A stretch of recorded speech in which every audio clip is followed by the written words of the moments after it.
bendiga, varón. Dios le bendiga, hermano Ángel. Amén.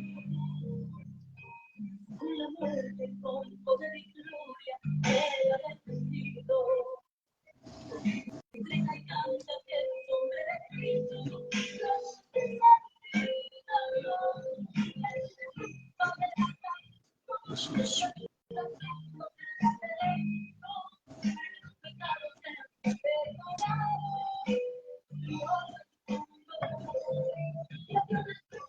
Aleluya.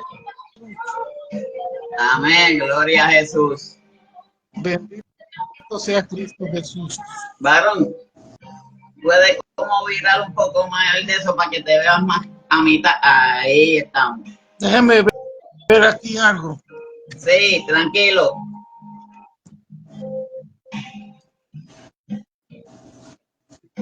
Tranquilo, que todavía no empezamos.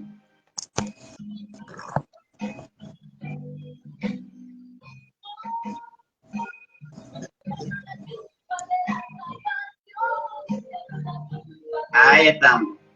Yo creo que ahí, varón, sí. Santo mi Dios.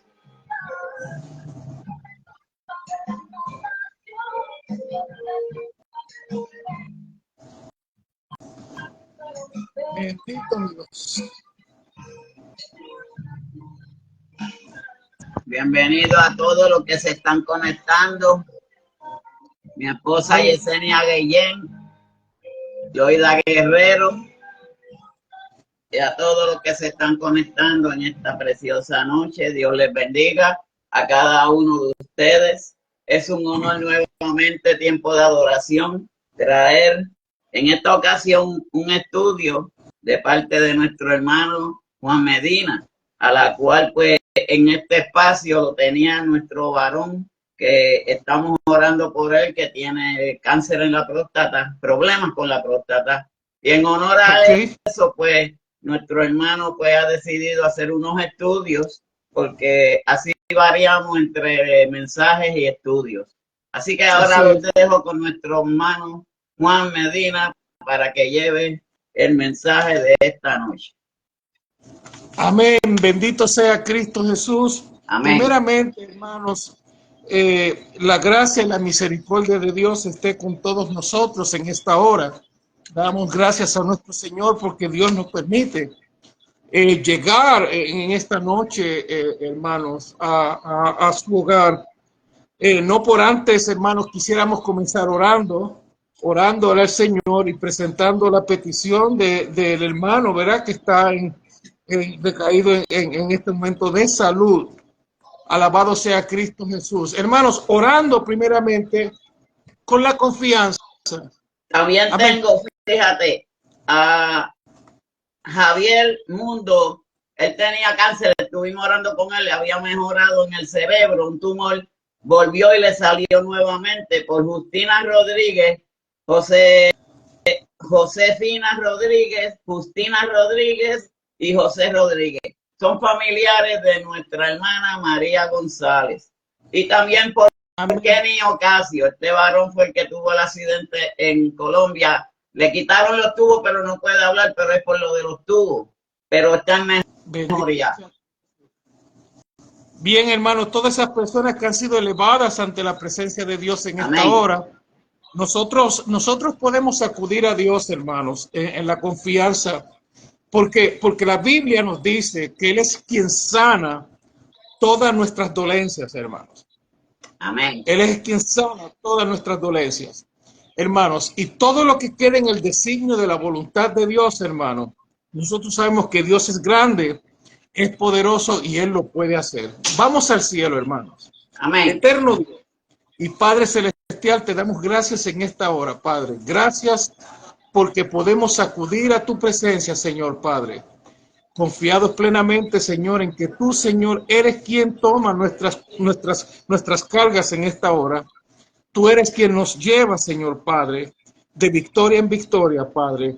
Y en esta hora, Padre, nosotros presentamos a estos hermanos, Padre, que están pasando por momentos de enfermedad, Padre.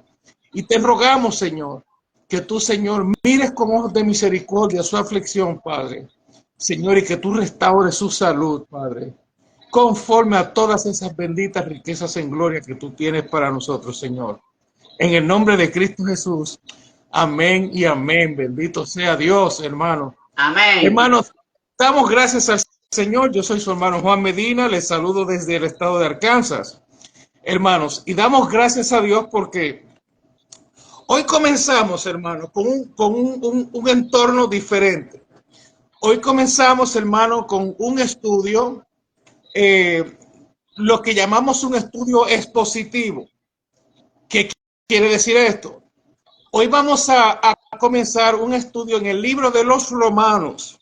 Los Romanos, hermanos. Y cuando digo expositivo es que vamos a tratar de, a pesar de que el libro de los Romanos es un curso que a nivel de seminario, hermano, toma casi 5 meses el poder digerir todo el libro de los Romanos. Lo hemos tratado de sintetizar lo más posible para que de esta manera llegue, hermano, calientito hasta sus hogares en un promedio de 45 minutos por clase, hermano.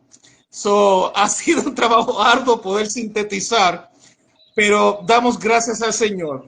Hermanos, ¿por qué esta variante de estudio, hermanos?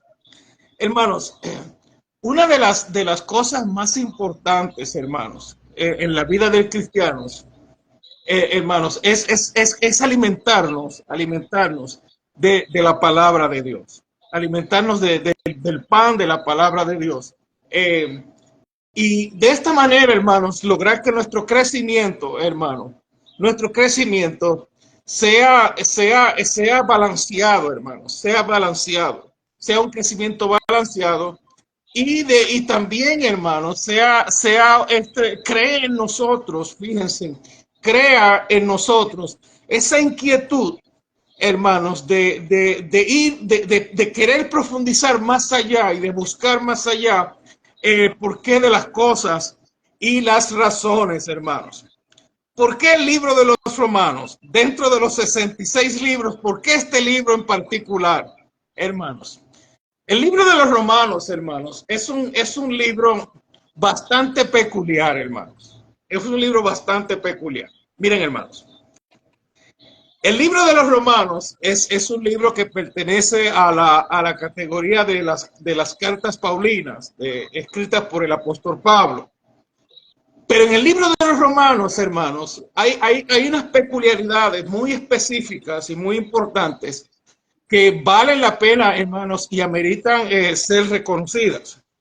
A diferencia de otros libros como lo es Gálatas, como lo es Primera y Segunda de Corintios, como lo es Efesios, hermanos, las cartas de Pablo, hermanos, las cartas paulinas, siempre tenían la peculiaridad de que se escribían. ¿Por qué? Porque había una necesidad, perdonen que de la espalda, necesidad, no sé si lo alcancen a ver, había una necesidad para Pablo tener que redactar esa carta. Por ejemplo, debido al abuso que había en la iglesia de los Corintios, a raíz el escándalo sexual que había en la iglesia, el abuso de los dones que había, el abuso del insecto que hubo, perdón, de adulterio que había en la iglesia y los hermanos, nadie decía nada. A raíz de esta situación, llegaba a los oídos del apóstol esto y el apóstol escribía una carta. Y esta carta iba dirigida específicamente a la iglesia de los Corintios para que ellos trabajaran con el asunto que ya era inminente que había llegado. En el libro de Gálatas, hermanos, ¿por qué se escribió la carta a los Gálatas? La carta a los Gálatas, hermanos, se escribe porque habían hermanos judaizantes dentro de la iglesia de Galacia y estaban queriendo quitar lo que había sido plantado por el apóstol bajo la unción del Espíritu, la enseñanza que había sido dada a esa iglesia. Ellos querían suplementarla y tal vez destituirla, tratando de hacer que los hermanos volvieran otra vez a los rudimentos de la fe. Es por eso que usted ve en Gálatas, en el libro, en la carta paulina de Gálatas, usted ve versículos como Gálatas insensatos. ¿Quién os enseñó a aplajarse? Habéis comenzado por la gracia, ya estás otra vez en la ley. No es que haya ningún otro evangelio, sino que algunos perturban. Y vemos este tipo de diálogo en la carta de los Gálatas, hermanos. En Tesalonicenses, el problema que existía es que ya muchas personas habían afirmado que Cristo había venido y que ya se había llevado a cabo la resurrección de entre los muertos.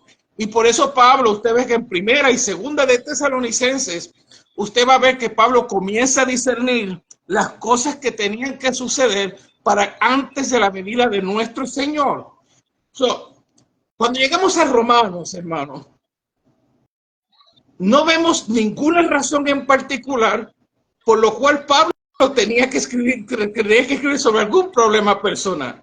Y uno se pone a pensar, entonces, si no había una razón, porque número uno, hermanos, y ya si tienes por ahí, hermanos, si tiene por ahí sus notas, apunte. Pablo no conocía a la iglesia de los romanos, hermanos. Pablo no conocía a la iglesia de los romanos. Pablo no había llegado ni les había visitado. ¿Dónde nace entonces, hermanos, esa necesidad que Pablo tuvo de escribir, hermano, y redactar a través de 16 capítulos esta carta, lo cual, hermanos, es tan importante? Fíjense, la carta de los romanos, hermanos, es la carta que ha promovido todos los avivamientos de la historia. Hermanos, es la carta que ha promovido todos los avivamientos de la historia. Usted oye de Martín Lutero, usted va a oír de Romanos 1. Usted oye de los hermanos John y Charles Wesley, usted va a oír que fueron movidos, hermanos, por la carta de los romanos. No habiendo ninguna razón en particular, hermanos, ninguna razón en particular, Pablo, hermanos, concentra todo el evangelio que él predica, lo concentra en la carta de los romanos. Ahora bien, la ciudad de Roma, los hermanos que habitaban en Roma, el trasfondo de esta ciudad. Hermanos, Roma, sin lugar a dudas, era la ciudad más pecaria, la ciudad más corrupta, la ciudad más déspota que se conocía en esa era. ¿Con qué cosas tenían que lidiar los hermanos de la iglesia de Roma? Los hermanos de la iglesia de Roma tenían que lidiar con cosas como adoración a los ídolos. Solamente en la ciudad de Roma existían más de 7,000 templos a diferentes deidades, hermanos, y a diferentes dioses de todas partes del mundo. Roma era una capital comercial. A Roma le importaba muy poco el verdadero Dios. Roma quería satisfacer a todo el mundo. Y por eso Roma comenzó a construir capillas para recibir a todos los viajeros del mundo, para que se sintieran a gusto. Roma, siendo una metrópolis tan avanzada, hermanos, todo lo que usted y se pueda imaginar, hermanos, se conseguía en la ciudad de Roma. Dentro de Roma, hermanos, hay una iglesia.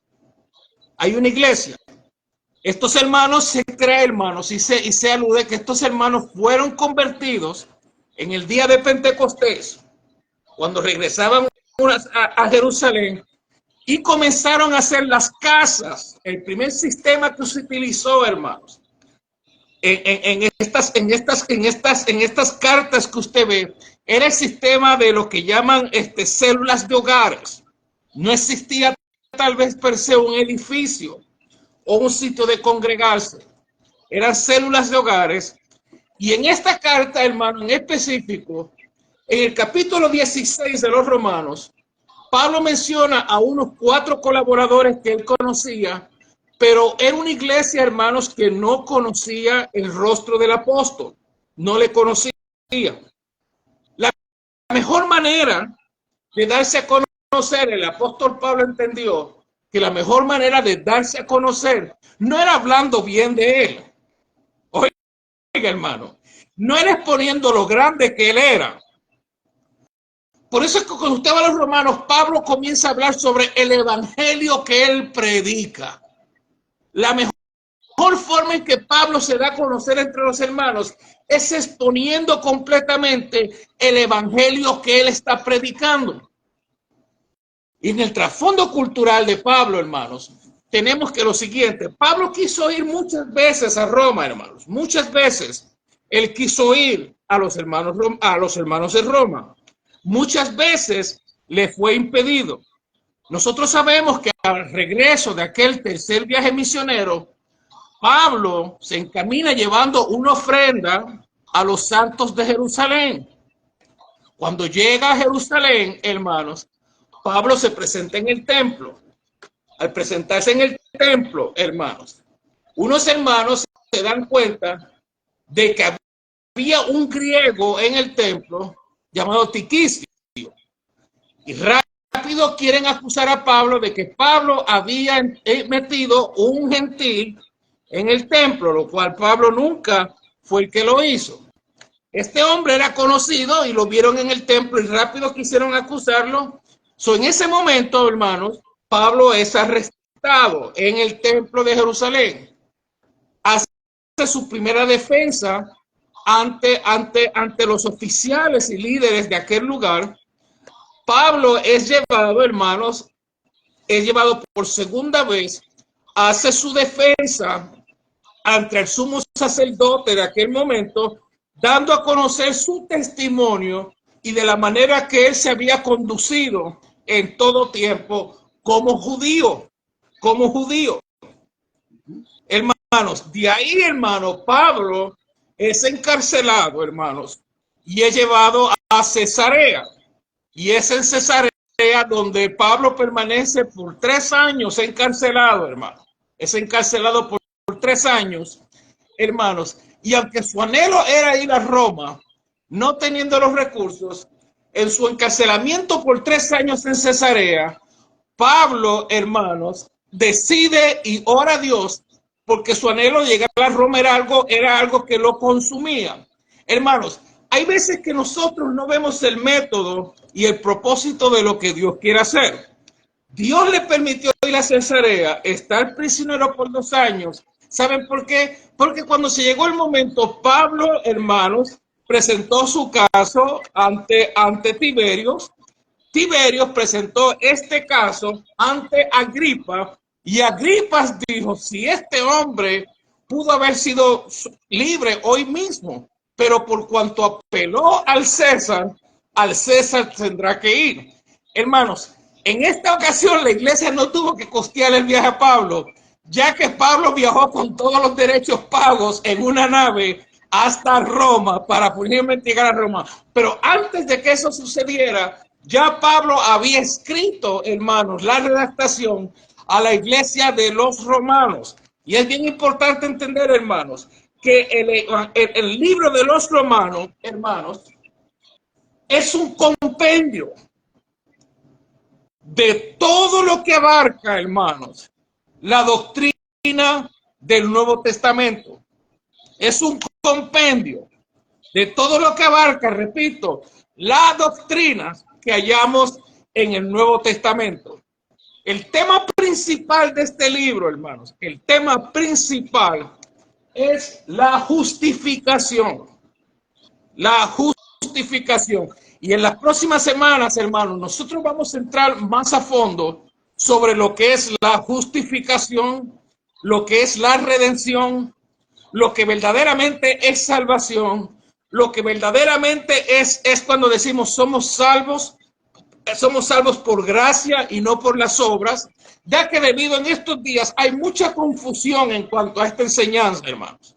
Hay mucha confusión y se han alejado un poco, yo diría que un poco, bastante del punto teológico y principal de lo cual nos quiso hablar el apóstol Pablo en su libro, bendito sea Cristo Jesús. Hermanos, este libro, el libro de los apóstoles, de los romanos, voy a tratar de escribir lo más grande que pueda, hermanos. Perdónenme si aún así no se ve. Lo podemos denominar, hermanos, y lo podríamos clasificar casi como en cuatro áreas el libro. La primera parte del libro trata sobre la ira de Dios. La ira.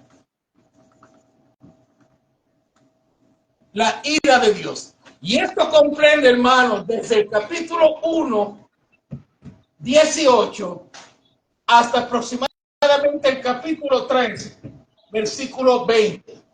Esa sería la primera clasificación del libro. De lo primero que se va a tocar el libro, habla exactamente y directamente sobre la ira de Dios. Luego tendríamos, hermanos, la gracia de Dios. La gracia. La gracia. Eso aproximadamente cubre desde el capítulo 3, versículo 29. Tenemos un punto número 3 que sería aproximadamente, hermanos, el plan de Dios. El plan de Dios.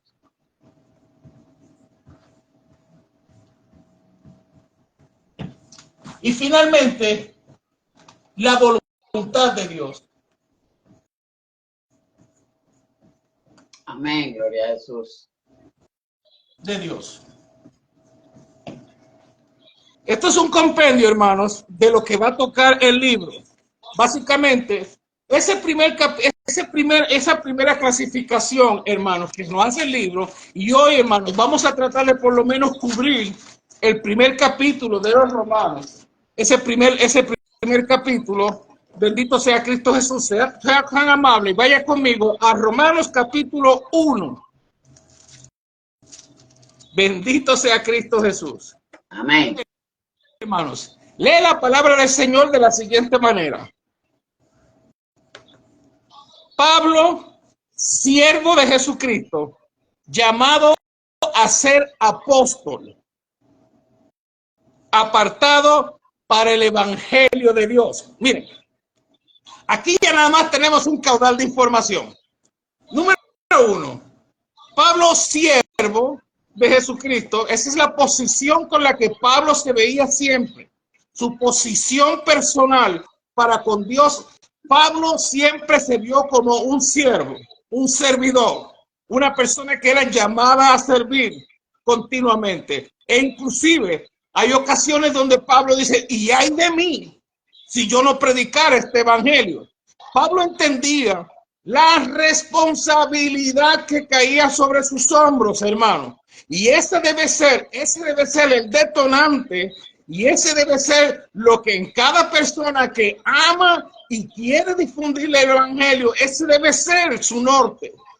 El entender que tiene una responsabilidad muy grande sobre sus hombros y que hay de él si él no compartiera o hiciera lo que Dios le ha llamado y le ha mandado a hacer. Llamado a ser apóstol. Ok, lo primero que entendemos, apóstol. Esa palabra, apóstol, significa, hermanos, enviado. Pablo llamado a ser un enviado. Un enviado. ¿Cuál es el dilema que sufre la palabra en estos días? Hermanos, cuando la Biblia nos dice, ¿verdad?, que existieron apóstoles. Óiganlo bien, apóstoles con A mayúscula. Era que estaban dentro de la oficina apostólica. Era un cargo que solamente Cristo podía dar. No es un cargo que iba a permanecer dentro de la iglesia. El momento apostólico, hermanos, fue llevado. Y el requisito que nos dice la palabra del Señor es que eran personas que tuvieran que ser sido testigos del ministerio de nuestro Señor Jesucristo, de cuando entraba y salía así mismo como de su resurrección. Y ahora Pablo hace un injerto y nos dice, llamado a ser apóstol, ¿verdad? Apartado para el evangelio de Dios. ¿Qué quiere decir esto?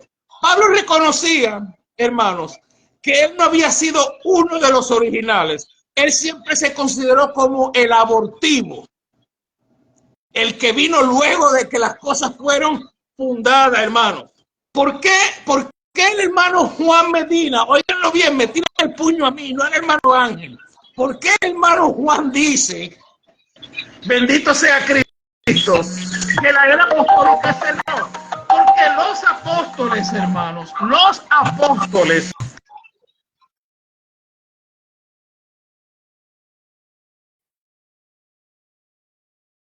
Señor, reprenda al enemigo que quiere interrumpir este mensaje. Santo, poderoso es el Señor. Santo, poderoso es Cristo Jesús.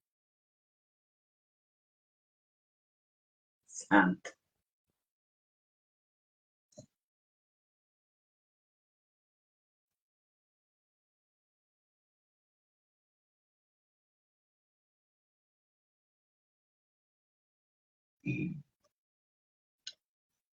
Poderoso es Cristo Jesús.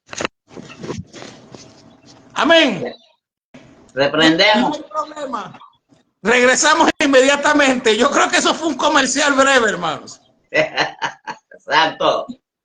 La Biblia nos dice que son los ministerios que Dios da a unos apóstoles, otros maestros pero la Biblia nunca nos determina el tiempo y la longitud de esos ministerios. Los apóstoles fueron las personas que pusieron las bases para que sobre eso se construyera. Por eso estoy que dice sobre la base y la doctrina de los apóstoles.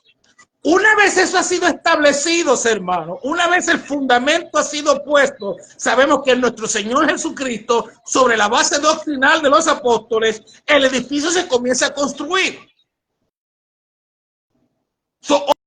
Hoy en día, todos nosotros hemos sido enviados, óiganlo bien, a predicar el evangelio de Jesucristo a toda criatura. Ahora, si usted quiere tener el título y quiere que se le reconozca, pues ya eso es cosa de usted, hermano. Porque en ninguna era de la etapa de la iglesia primitiva, ni del siglo primero, aparecen apóstoles. Pero, ¿verdad? Son cositas que usted pues guste llamarse de esa manera, usted llámese como usted quiera, pero por favor predique el evangelio. Pablo dice, este evangelio, yo no lo aprendí, número uno, por hombres, sino que le fue revelado por Dios. Era un mandato directo. ¿Y por qué lo catalogamos como un apóstol? Número uno, porque Pablo tuvo un encuentro donde Jesús se le apareció personalmente cuando iba en el camino hacia Damasco, tuvo un encuentro personal con el Cristo resucitado y le fue dado un mandato específico y fue llamado el apóstol que habría de llevar este evangelio a los gentiles.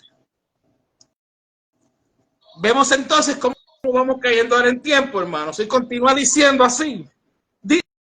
Dice, Pablo, siervo de Jesucristo, llamado a ser apóstol, apartado para el evangelio de Dios, que él había prometido antes por sus profetas en las Santas Escrituras acerca de nuestro Señor Jesucristo, del linaje de David, según la carne. Fíjense, el evangelio, hermanos, el evangelio se venía ya hablando, hermanos, desde el Antiguo Testamento. Ya desde el Antiguo Testamento, los profetas habían comenzado a decir que llegaría un momento donde Dios compartiría con su pueblo, donde Dios cambiaría el corazón de los hombres, donde todos los hombres de todas las razas vendrían a él, hermanos. Esto, en la mente del judío, hermanos, era una cosa que los consternaba.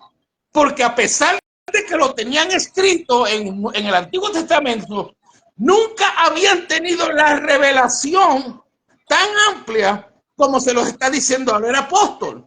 Esto que ustedes están viendo, esto ya había sido predicho muchos siglos antes de que llegaría el momento donde Dios reuniría de todos los pueblos, de todas las naciones, bajo un solo rey, alabado sea Cristo Jesús. Amén. Y dice el 5, y por quien recibimos la gracia y el apostolado, ¿para qué? Para la obediencia a la fe en todas las naciones. Aquí vemos la primera integrante que tiene Pablo, dice el 1:8 dice, primeramente doy gracias a mi Dios mediante Jesucristo con respecto a todos vosotros, de que vuestra fe se divulga por todo el mundo. Hermanos, la fe de los hermanos de la iglesia de Roma era una iglesia digna de respetar, hermanos. A pesar de que estaban viviendo, hermanos, en la peor ciudad del mundo, era una iglesia que estaba firme. Y había, como repito, hermanos, había un anhelo en el corazón de Pablo de conocer a estos hermanos, que ellos no tenían la idea de cuán grande deseo Pablo tenía de ir hasta Roma. El 9 dice, porque testigo me es Dios a quien sirvo en mi espíritu, en el evangelio, que sin cesar hago mención de vosotros siempre en mis oraciones, rogando de que alguna manera tenga el fin por la voluntad de Dios un próspero viaje y a vosotros, porque deseo veros para comunicar algún don espiritual a fin de que seáis conformados.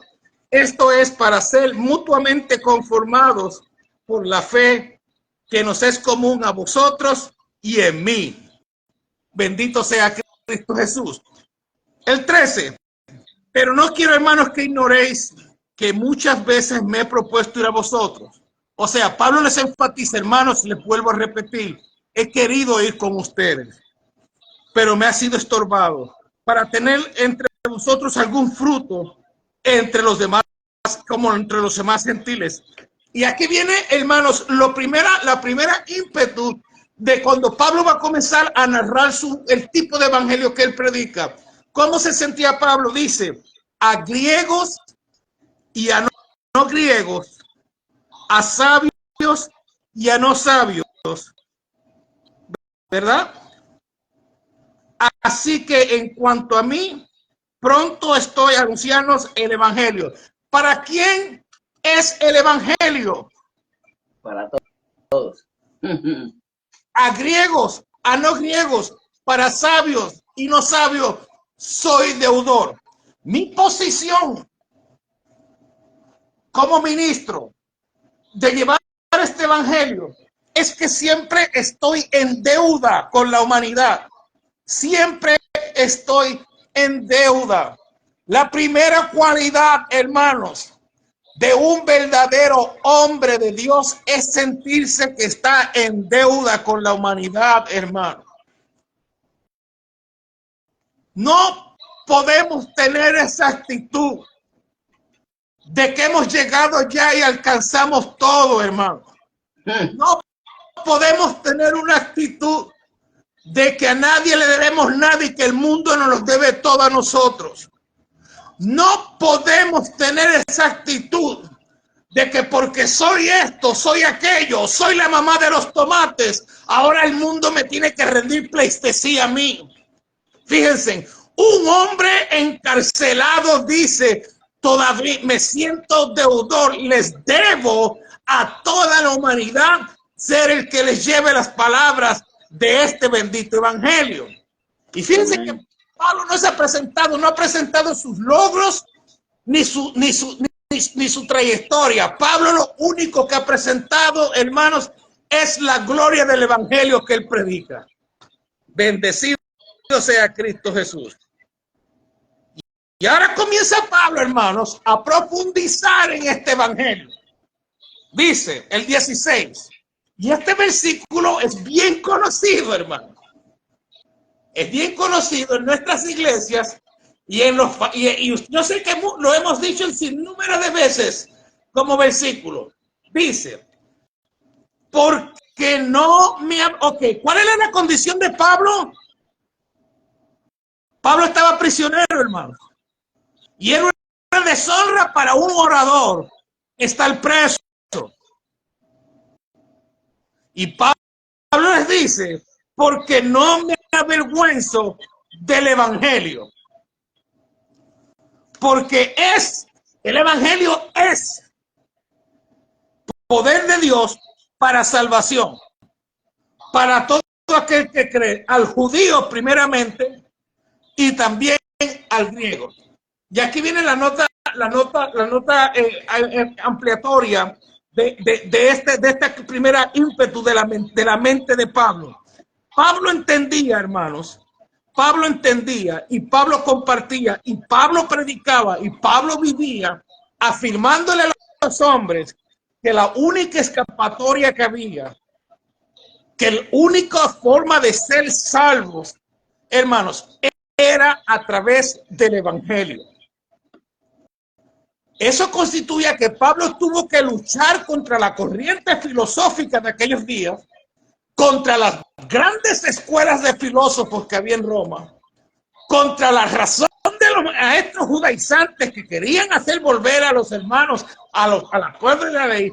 Y Pablo llega a la conclusión y Pablo dice, hermanos, lo único que salva al hombre, lo único que salva al hombre es el evangelio y el poder. ¿Por qué? Porque ese evangelio, esa simplitud con la que muchas veces, a veces lo vemos, algo tan simple, es lo que contiene el poder de Dios. Fíjense, esas cositas tan simples como a veces creemos, esos versículos tan simples, ahí es donde está encerrado el gran poder de Dios. Y Pablo dice, ¿verdad?, que este poder vino primeramente para el judío, como también vino para el griego. 17 dice, porque en el evangelio la justicia, la justicia de Dios, lo único que Dios justifica, o sea, lo único que hace que estemos bien parados ante Dios. Memorice esto, hermanos, esto es bien importante. Es la justicia que declara el evangelio. Tú y yo no tenemos ningunos méritos ante Dios, hermanos. Entendamos algo.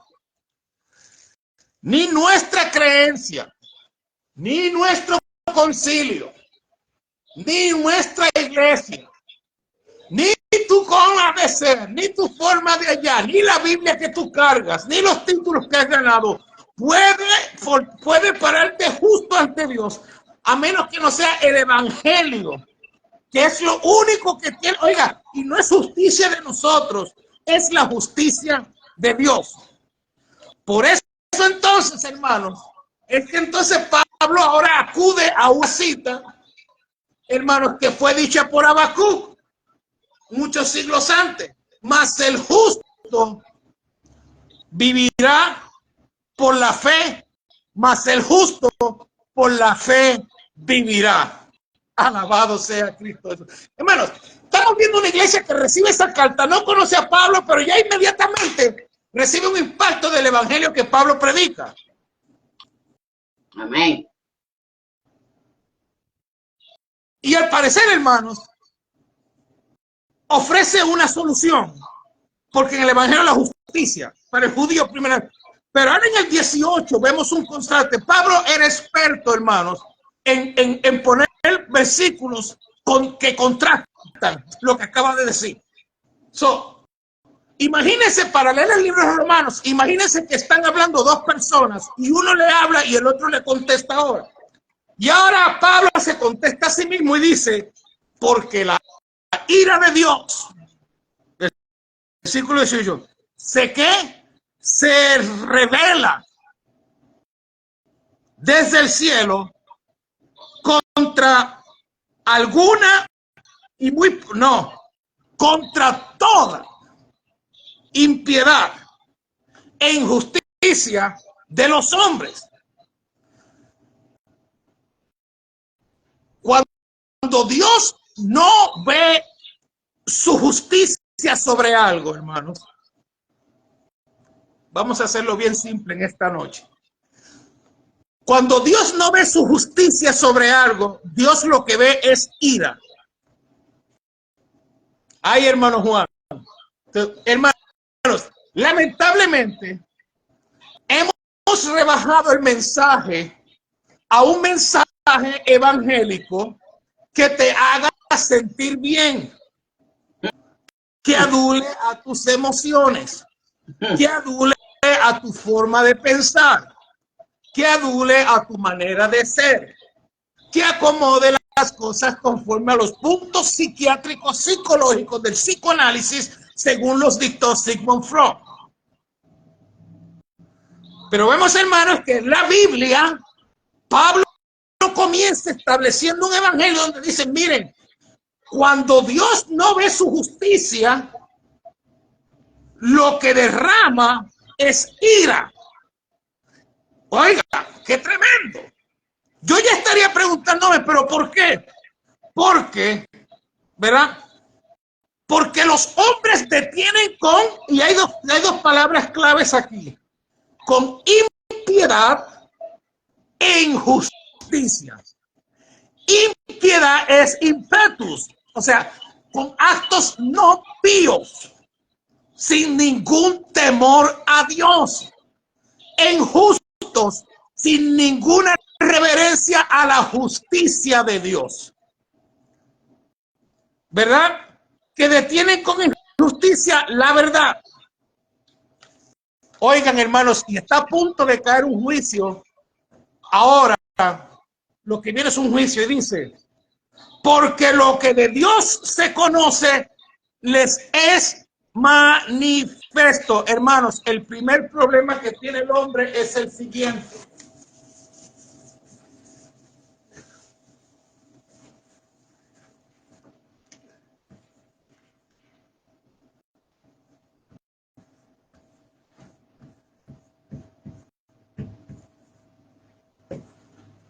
La revelación que ha dado Dios. Y lo que Pablo está discerniendo aquí a los hermanos es que Pablo dice, miren, porque lo que de Dios es, les ha sido ya manifiesto, hermanos. Porque las cosas invisibles de él, su poder y su deidad, se hacen claramente visibles desde la creación del mundo, siendo entendida por medio de las cosas hechas. La primera forma en que Dios da, hermanos, revelación es a través, hermanos, de las cosas creadas. Por eso es que, hermanos, en esta hora no hay nadie sobre la faz de la tierra que no tenga una revelación clara de que hay un Dios. Dios utiliza hasta las cosas que han sido creadas para llegar al corazón de un hombre y hacerle entender de que hay un creador por encima de todas las cosas. Bien, dice el 20, porque las cosas invisibles de su eterno poder y su deidad se hacen claramente visibles desde la creación del mundo, siendo entendidas por medio de las cosas hechas. Ya vive en el 21, hermanos, peligro con el 21. Pues habiendo conocido a Dios, no le glorificaron como Dios, ni le dieron gracia, sino que se envanecieron en sus ¿qué?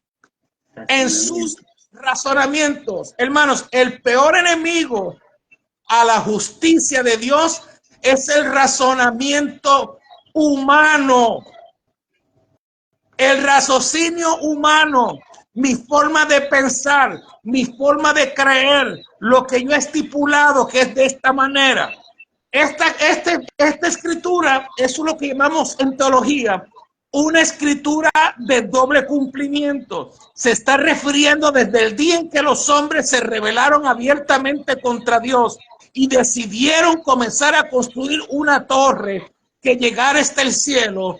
Y la Biblia dice que Dios dijo, el hombre ha comenzado y no va a desistir. No contenderá más mi espíritu con el hombre, porque el hombre, la verdad, es carne. Descendamos pues ahora y confundamos. Desde ese momento hubo una declaración de guerra de parte de los hombres hacia Dios. Y el razonamiento humano siempre estará llevando a las personas, hermanos, de una u otra manera a tratar de endiosarse y tomar dominio y señorío sobre sus propias vidas. Y la Biblia dice que se envanecieron en sus razonamientos y su necio corazón, oiga, a consecuencia de esto, su necio corazón fue entenebrecido. ¿Y cuáles fueron estos cargos? Según el 23, cambiaron la gloria de Dios incorruptible en semejanza de imagen, hombre corruptible, de aves, cuadrúpedos y reptiles. Por lo cual, hermanos, dice el 24, Dios los que Dios los entregó. Hermanos, es erróneo pensar, hermanos, es erróneo pensar esa expresión que dice, mira, arrepiéntete que Diosito está llorando desde el cielo. Diosito no está llorando desde el cielo. Ni tampoco está llorando porque hay tantos coros que dicen que Diosito llora porque la iglesia no lo... Diosito no está llorando porque la iglesia no lo alabe con derecho. Hermanos, quitémonos esas fábulas de la mente. Eso no es bíblico. Eso es antibíblico, decir semejantes cosas. ¿Por qué? Porque cuando el hombre se envanece en sus razonamientos y decide darle la gloria a otras cosas, la Biblia dice que Dios lo entrega. Lo entrega. Lo entrega. Hay dos maneras de entregar algo. Hay dos maneras de abandonarlo completamente y hay dos maneras de darle albedrío para que siga pensando y haciendo de la manera que él decide en su corazón. ¿Por qué? Porque le está dando libertad a su razonamiento y Dios no va a luchar con el razonamiento de nadie, hermano. Entendamos algo. Dios no está aquí para luchar con nadie, hermano. Fíjense. Dios los entregó, hermanos, a su razonamiento porque, número uno, crearon su sistema religioso. Decidieron darle gloria a animales y cuadrúpedos. Dice también el 24, por lo cual también, oiga, Dios los entregó. Aquí hay otra palabra porque era por la cual Dios entrega al hombre a su razonamiento. A la inmundicia, en la concupiscencia en sus corazones, de modo que deshonraron de sí sus propios cuerpos, ya que cambiaron la verdad de Dios por la mentira, honrando y dando culto a criaturas ante el Creador. Por esto Dios los entregó a pasiones vergonzosas. Por aún las mujeres cambiaron el uso natural, que es contra naturaleza. De igual manera los hombres, dejando el uso natural de la mujer, se encendieron en lascivias unos contra otros. Hermanos, ¿cuál es la agenda de Dios contra el movimiento gay que tanto las iglesias quieren destruir? ¿Cuál es la agenda de Dios contra cosas que se están viendo en estos días? Hermanos, Dios no tiene ninguna agenda. Dios ya entregó. Ay, hermano, yo tengo un hijo, yo tengo una hija, hermano. Dios entregó a una mente reprobada. Y hasta que estas mentalidades no retornen una vez más al razonamiento que es dado en Dios, Dios no puede hacer nada, hermanos, ni va a hacer nada. Por eso es que usted ve que se están apoderando de cuánta agencia de gobierno hay, hermanos. Y por eso es que va a llegar el tiempo donde los ministros tendrán que cuidarse hasta de lo que digan en un púlpito. Por temor a ser procesados legalmente. Eso se va a ver sobre la faz de la tierra, hermanos. Eso se va a ver sobre la faz de la tierra. Pero quiero decirte una cosa. conforme a la palabra, ya Dios se entregó a una mente reprobada. Y a consecuencia de eso, fíjense, es el único razonamiento que trae una maldición con sí mismo. Pagarán con sus cuerpos su desvío. Por eso es que nunca el hombre podrá descubrir, hermanos, ni la cura del SIDA, ni las enfermedades venéreas, porque Dios ha permitido que estas cosas sean manifiestas.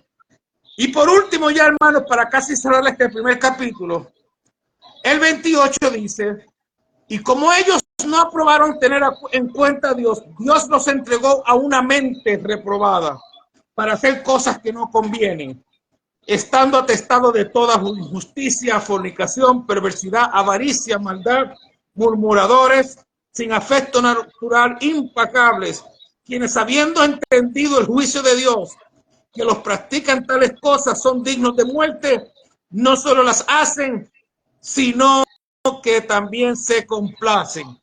Hermanos, y ese ha sido el primer juicio que Pablo lanza sobre la humanidad entera. La próxima semana estaremos viendo el juicio contra las personas, los moralistas, el juicio contra los gentiles, el juicio contra los judíos, hermanos.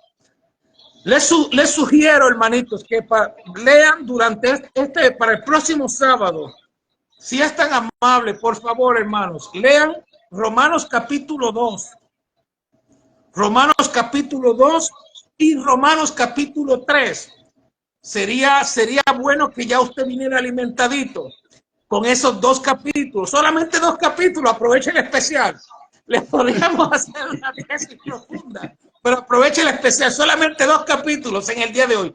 ¿Por qué? Porque así, hermanos, usted toma sus notas de inmediato y la tarea para el próximo sábado, alabado sea Cristo Jesús, hermanos. Y usted puede hacer la tarea poniéndole en los comentarios, hermanos, poniéndole en los comentarios. Usted puede escribir lo que encontró. Defina qué es. Defina qué es. Aquí tengo la tarea apuntada.